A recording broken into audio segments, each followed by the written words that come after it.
Good morning बच्चों। कक्षा 4 विषय गणित में अध्याय 16 समय, इसका पहला भाग हम पढ़ेंगे आज।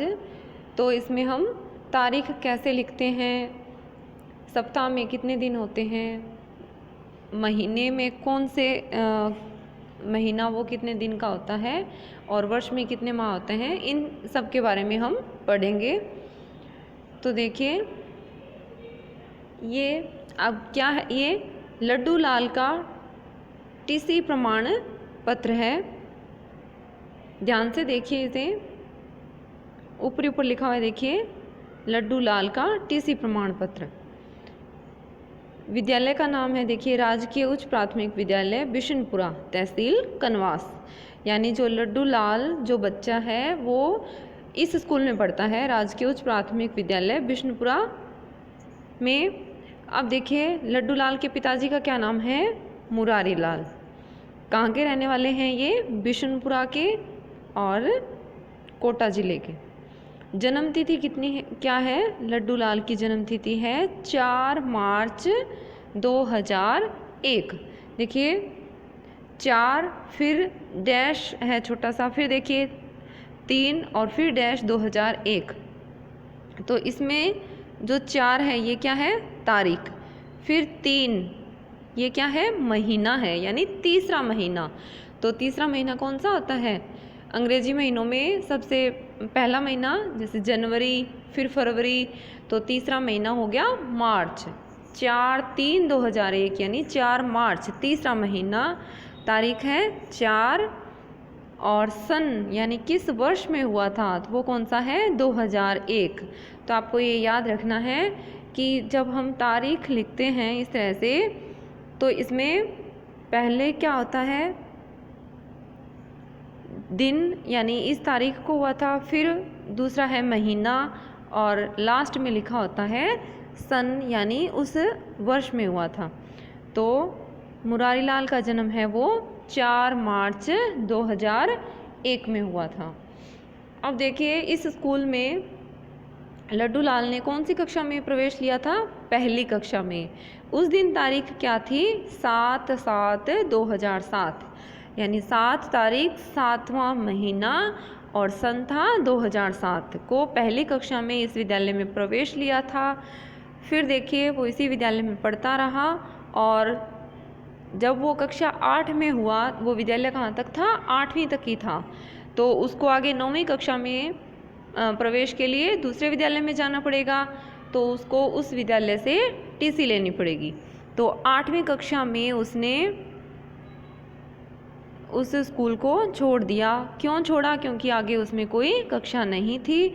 और किस तारीख को टीसी दी है, 13/5/2015 यानी 13 तारीख 5वां महीना और सन है 2015। तो 5वां महीना होता है मई। 13 मई 2015 को लड्डू लाल को टीसी दी गई है। अब देखिए आपको इन प्रश्नों के उत्तर देने हैं। पहला प्रश्न है, देखिए कि लड्डू लाल का जन्म किस दिनांक को हुआ था। तो आप इस टीसी में देख सकते हैं कि लड्डू लाल का जन्म कब हुआ है, 4/3/2001 यानी 4 मार्च 2001। तो पहले प्रश्न का उत्तर क्या है, 4 मार्च 2001। और दूसरा प्रश्न है, देखिए कि वह 4 मार्च 2015 को कितने साल का था। जन्म कब हुआ है, 2001 में हुआ है, ठीक है। 4 मार्च 2001 को जन्म हुआ है, तो वो 4 मार्च 2015 को कितने साल का हो गया। तो देखिए 2001 से 2015 तक आप गिनेंगे तो कितने साल का हो गया, 14 साल का हो गया। फिर तीसरा प्रश्न देखिए, उसने किस दिनांक को विद्यालय में प्रवेश लिया। तो ये भी टीसी में दिया हुआ है। पहली कक्षा में जब वो उसने एडमिशन लिया था तो क्या तारीख थी, 7/7/2007। तो तीसरे प्रश्न का उत्तर क्या है, जब उसने विद्यालय में प्रवेश लिया है उस दिन तारीख थी 7/7/2007। आप टीसी में देखकर लिखेंगे, आपकी बुक में दिया हुआ है ये। फिर देखिए चौथा प्रश्न है, उसको किस दिनांक को टीसी जारी की गई। तो ये भी आप टीसी में देखकर बता सकते हैं कि टीसी जारी कब हुई है, 13/5/2015 को। तो चौथे प्रश्न का उत्तर है 13/5/2015।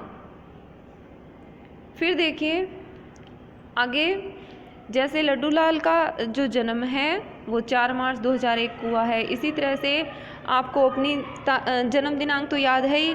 अब आपको क्या करना है, देखिए कि अपने दोस्तों का नाम लिखेंगे, 2 दोस्तों का, और फिर उनकी जन्म दिनांक भी आप यहाँ पर लिखेंगे। अपने से छोटे दोस्तों का, अपने बराबर वाले जो दोस्तों का, या फिर आप अपने भाई बहनों के नाम और उनकी जन्म दिनांक भी लिख सकते हैं।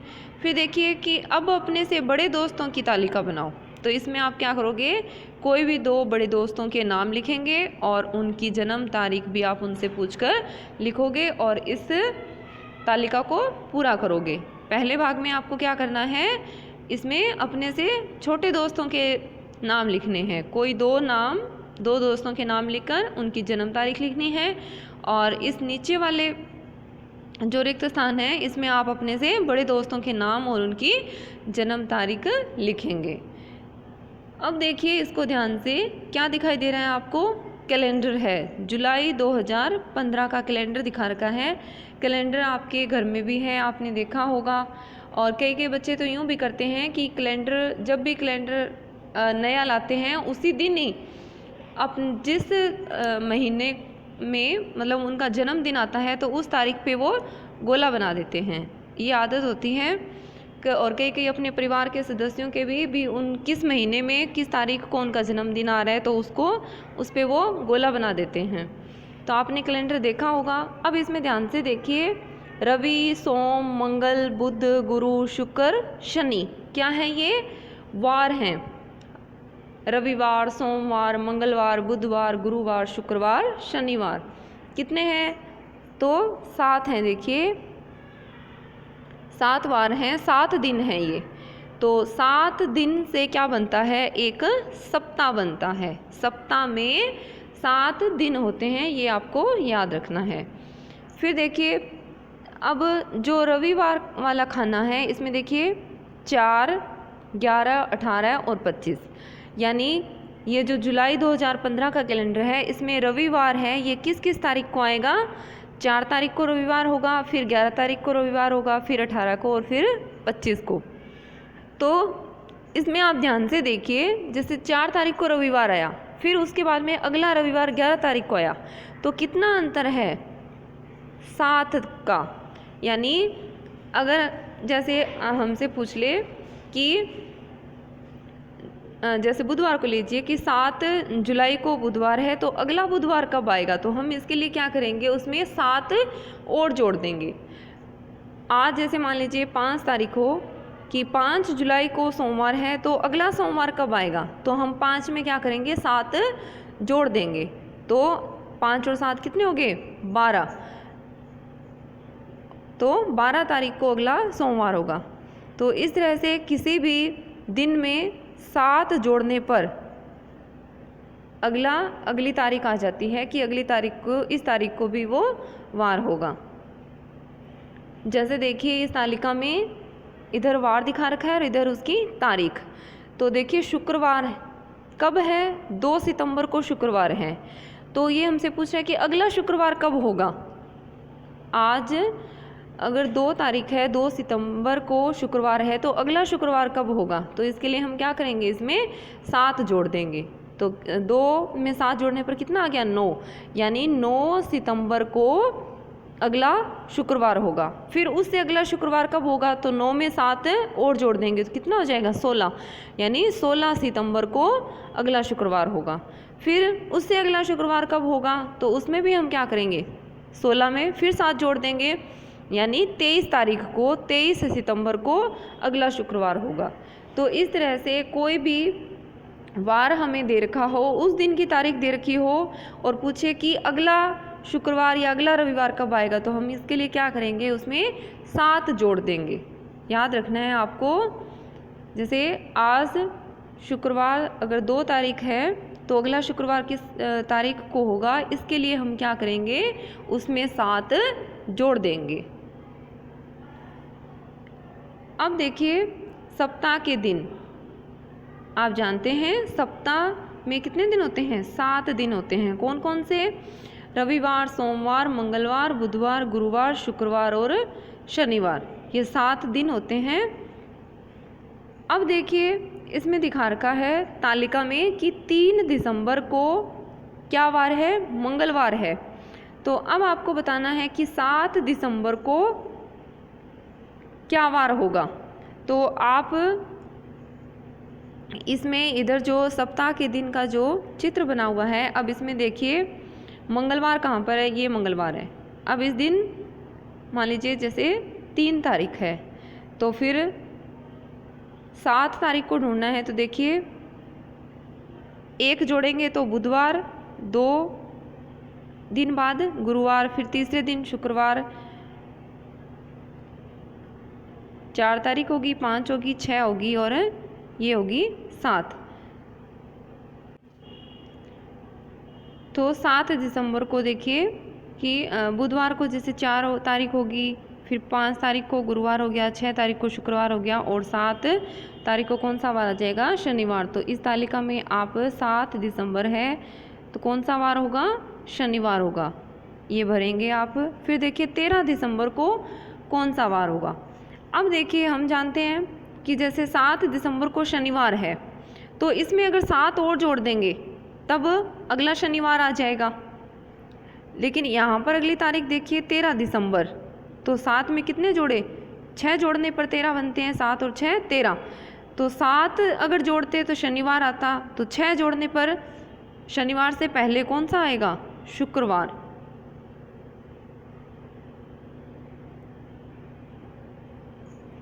फिर देखिए 13 दिसंबर को शुक्रवार हो गया। अब 19 दिसंबर को कौन सा वार होगा, तो 13 में 7 जोड़ेंगे तो 20 तारीख बनती है और 20 तारीख को फिर वही शुक्रवार होना चाहिए। लेकिन यहाँ पर हमसे 19 तारीख का पूछ रहा है, तो 1 दिन कम हो गया, तो कितने दिन हुए, 6 दिन हुए। 6 जोड़ने पर 19 बना, तो शुक्रवार से पहले कौन सा हुआ, गुरुवार। यानी 13 दिसंबर को अगर शुक्रवार है, इसमें अगर हम 7 जोड़ देंगे यानी 20 तारीख होगी तो अगला शुक्रवार आ जाएगा। लेकिन हमें कितने जोड़ने हैं इसमें, 6, 19 तारीख का ही बताना है। तो शुक्रवार से पहले वाला दिन कौन सा हो गया, गुरुवार होगा। तो इस तरह से आप चाहे 7 अगला, जैसे आज 3 दिसंबर को मंगलवार है, अगला मंगलवार कब होगा, इसके लिए तो आपको क्या जोड़ना है, 7 जोड़ना है। बाकी अगर दिन पूछे, जैसे अगर 6 दिन हो, 6 जुड़ने पर अगली तारीख बन रही है, जैसे इसमें 7 दिसंबर में 6 जोड़ने पर 13, फिर 13 में 6 जोड़ने पर 19, तो 7 जोड़ने पर वही वार है, तो उससे पहले वाला वार हो गया। इसी तरह से अगर और कम करना हो तो आप उससे पहले वाला दिन ले लीजिए। तो इस तरह से आप इस तालिका को पूरा करेंगे। आगे देखिए आपको इस गोल आकृति में कुछ नाम लिखे हुए हैं, ध्यान से देखिए इन्हें क्या है, ये जनवरी, फरवरी, मार्च, अप्रैल, मई, जून, जुलाई, अगस्त, सितंबर, अक्टूबर, नवंबर और दिसंबर। अंग्रेजी महीनों के नाम है 12 महीने। तो देखिए 12 महीनों से क्या बन जाता है, एक साल बन जाता है, एक वर्ष। एक वर्ष या एक साल, वर्ष को ही साल कहते हैं। तो एक साल में कितने महीने होते हैं, एक वर्ष में यानी एक साल में 12 महीने होते हैं। ये अंग्रेजी महीने हैं। पहला महीना होता है जनवरी, फिर दूसरा फरवरी, तीसरा मार्च, इस तरह से 12 महीने हैं। 12वां महीना है दिसंबर। तो आपको इन महीनों के नाम हैं ये याद करने हैं, 12 महीनों के नाम जनवरी से दिसंबर तक। फिर देखिए नीचे कुछ प्रश्न दिए हुए हैं। पहला प्रश्न है कि गणतंत्र दिवस किस माह में आता है। तो गणतंत्र दिवस 26 जनवरी को मनाते हैं हम, तो कौन से माह में आता है, जनवरी। गणतंत्र दिवस हम कब मनाते हैं, 26 जनवरी को, तो जनवरी माह में आता है। फिर दूसरा प्रश्न देखिए, गांधी जयंती किस माह में आती है। तो गांधी जयंती 2 अक्टूबर को मनाते हैं। कौन से माह में आती है? तो अक्टूबर में। तो आप इसका उत्तर लिखेंगे कि गांधी जयंती अक्टूबर माह में आती है। तीसरा प्रश्न देखिए, पर्यावरण दिवस कब आता है? तो पर्यावरण दिवस है वो हम 5 जून को मनाते हैं। तो कौन से माह में कब आता है? यानी 5 जून को। आगे देखिए कि जनवरी माह में कितने दिन होंगे या कौन से माह में दिनों की संख्या 28 है। तो नीचे आपको एक सारणी दिखाई हुई है इधर कि जनवरी में कितने दिन होते हैं? 31 दिन। फिर फरवरी में 28 या 29 दिन होते हैं। फिर मार्च में 31 दिन। तो इस तरह से भी किस महीने में कितने दिन होते हैं तो याद रखना मुश्किल है। इसके लिए आपको ये कविता याद करें कि 30 दिन के महीने 4, 7 पर है 31 का भार। तो ये प्रश्न पूछे कि साल में कितने ऐसे महीने होते हैं जो 30 दिन के महीने कितने होते हैं। देखिए किसी महीने में जैसे 30 दिन होते हैं, किसी में 31 होते हैं, और फरवरी में हम जानते हैं कि 28 या 29 दिन होते हैं। तो प्रश्न ये हो कि कितने महीने ऐसे हैं जिसमें 30 दिन होते हों और कितने महीने ऐसे हैं जिसमें 31 दिन होते हों। तो इसके लिए आपको एक छोटी सी कविता है, अगर आपको इसे याद करेंगे तो आप आसानी से बता सकते हैं कि कितने महीने 30 दिन के होते हैं और कितने महीने 31 के होते हैं। तो देखिए कि 30 दिन के महीने 4, यानी 4 महीने ऐसे होते हैं जिसमें 30 दिन होते हैं। फिर दूसरी लाइन देखिए, 7 पर है 31 का भार, यानी 7 महीने ऐसे हैं जिनमें 31 का भार यानी 31 दिन होते हैं। फिर सबसे छोटा फरवरी भाता कभी कभी है कूद लगाता। इसका मतलब क्या है कि सबसे छोटा महीना कौन सा होता है? फरवरी का होता है, क्योंकि बाकी में 30 या 31 दिन होते हैं लेकिन फरवरी में 28 दिन होते हैं। और कभी कभी है कूद लगाता कि कभी कभी है वो 29 दिन की होती है, और 29 दिन की होती कब होती है? लीप वर्ष में होती है, जिसके बारे में आप बड़ी कक्षाओं में पढ़ेंगे कि वैसे तो एक वर्ष में 12 माह होते हैं और 365 दिन होते हैं, कि एक वर्ष एक साल में 12 महीने होते हैं और दिन कितने होते हैं साल में? 365 दिन। लेकिन जिस साल फरवरी में 29 दिन होते हैं, 29 दिन की फरवरी होती है, उसको हम लीप वर्ष कहते हैं। तो उस लीप वर्ष में फिर 366 दिन हो जाएंगे। वैसे 365 दिन होते हैं, जब फरवरी 28 दिन की होती है तब 365 दिन होते हैं, लेकिन जिस वर्ष फरवरी 29 दिन की होती है तो एक दिन बढ़ गया, तो इसमें 366 दिन होते हैं और उस वर्ष को हम लीप वर्ष कहते हैं। तो इस कविता को याद करने से आपको ये तो पता चल जाएगा भी कितने महीने 30 दिन वाले हैं और कितने 31 वाले। आसान है, 4 लाइनें हैं कि 30 दिन के महीने 4, 7 पर है 31 का भार, सबसे छोटा फरवरी भाता कभी कभी है कूद लगाता। अब देखिए कि 30 दिन वाले वो 4 महीने कौन कौन से हैं, इसको याद रखने के लिए आप इस चित्र को ध्यान से देखिए। आप जिस तरह से इस चित्र में मुट्ठी को बंद किया हुआ है उस तरह से अपनी मुट्ठी बंद करेंगे। फिर देखिए आप महीनों के नाम पढ़ेंगे, जैसे यहाँ पर जनवरी, फिर नीचे का जो भाग है अंगुलियों के बीच में वहाँ पर फरवरी, फिर दूसरी अंगुली के ऊपर मार्च, फिर दोनों अंगुलियों के बीच में आप अपनी मुट्ठी को बंद करेंगे तो आपको पता लगेगा कि देखिए जो अंगुली पर एक ऊपर उठा हुआ भाग है और फिर थोड़ा सा नीचे यूं गड्ढे की तरह हमें लग रहा है दोनों अंगुलियों के बीच में। तो ऊपर वाले हिस्से पर जब शुरुआत करेंगे आप तो इस पर जनवरी, फिर अंदर देखिए जैसे ये निशान लगाया हुआ है तीर का, इस हिस्से पर फरवरी, फिर आगे यहाँ पर मार्च, फिर अंदर की साइड नीचे वाला भाग है वहाँ पर अप्रैल, फिर एक बार ऊपर एक बार नीचे। इस तरह से जब आप पूरे महीनों के नाम पढ़ेंगे तो जो महीने का नाम ऊपर वाले भाग पर आएगा, जैसे जनवरी, तो उसमें कितने दिन होंगे? 31 दिन होंगे। और फरवरी फिर देखिए इस नीचे वाले भाग में आ रहा है तो उसमें हम जानते हैं कि 28 या 29 दिन होते हैं। फिर मार्च देखिए ऊपर वाले भाग पर पड़ा जाएगा तो उसमें 31 दिन होंगे। फिर अप्रैल यहाँ पर नीचे वाले भाग पर आएगा तो उसमें कितने होंगे, 30 दिन होंगे।